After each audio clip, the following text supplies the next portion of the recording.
Hello and welcome to Indie Review. My name is Awev and today we'll be taking a look at a game that will send chills down your spine in a way only a well-made indie psychological thriller could. A game with a story so intense, it will leave you at the edge of your seat begging to know more. This game is Emporium.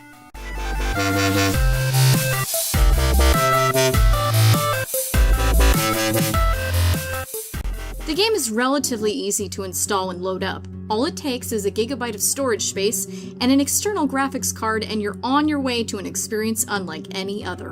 A boy wakes up from lying face down in a pool of blood in the parking lot of a building called the Emporium. That's how this dark and intriguing journey begins. A game where you unlock the surrounding story through environment exploration and interaction choices.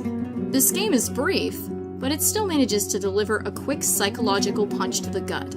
The two main characters in this game are a boy, who we started with in the parking lot, and an old man that the boy meets inside the Emporium. Based on the choices you make when prompted with a selection of two statements to decide between, you will reveal clues about both of them and their backgrounds, and why they seem to be drawn into such an unlikely friendship.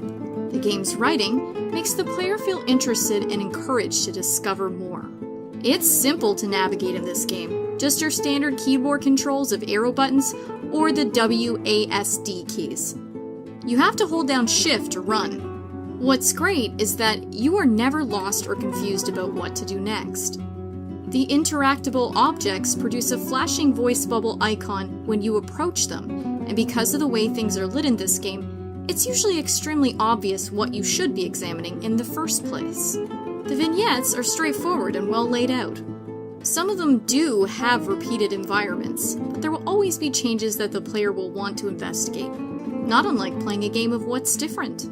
I had to turn off a lot of the showier graphics settings because it was making the movement controls feel a bit sluggish.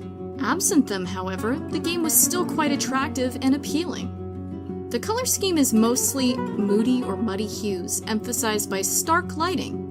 But there are occasional pops of color that are deployed wonderfully for attention-grabbing effect. The pros of this game? Hands down, my favorite points of this game, which I also think are some of the strongest, are the clever mood-enhancing use of lighting, music, and sound. They set the tone perfectly for the darkness of this game. Everything is done with careful and deliberate intent. The music is heartbreakingly beautiful on the few occasions when it does play. The transitions between scenes are well thought out and interesting. The lines are easily digestible, and the writing makes you care about these people. The cons of this game.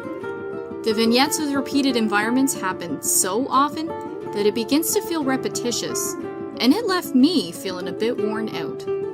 I'll also mention again, it was a bit laggy when I had all the graphics settings turned on. The cameras were static in a few areas where I really wanted to see things in closer detail. The text is too small for a full-screen game.